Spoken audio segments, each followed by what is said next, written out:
In just the last 6 months, South Carolina has announced more than $15 billion in economic investments across the state. The top priority for South Carolina Speaker of the House is to keep that number growing. State House reporter Mary Green sat down with Speaker Merle Smith to talk about how far he's gotten toward that goal in his first year and what work still awaits.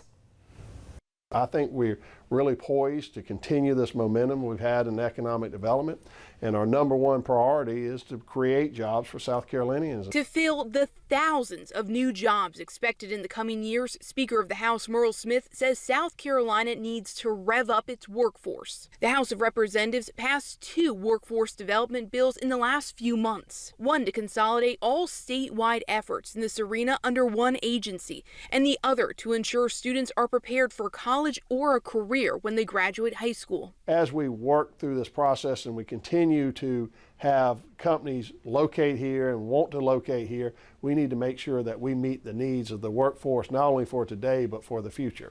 Another bill passed in the House would give job development tax credits to companies that establish headquarters in South Carolina for certain industries. In the budget, money is set aside to expand workforce scholarships and to start an apprenticeship and internship pilot program for college students. And another $200 million would go to the State Department of Commerce to purchase and develop shovel-ready mega sites for companies looking to build here. It's an approach Smith says has already paid off in Richland County, where Scout Motors quickly moved in on a shovel-ready site to build a new plant, and in other states. You look at what North Carolina did over the past few years.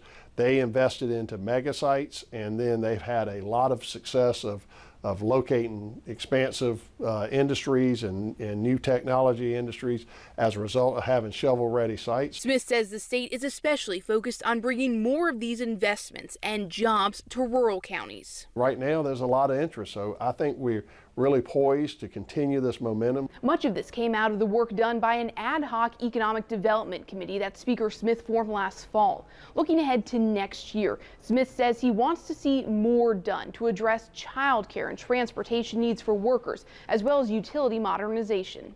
Reporting from the State House, I'm Mary Green. Smith says that committee will continue to meet after the legislative session ends next week.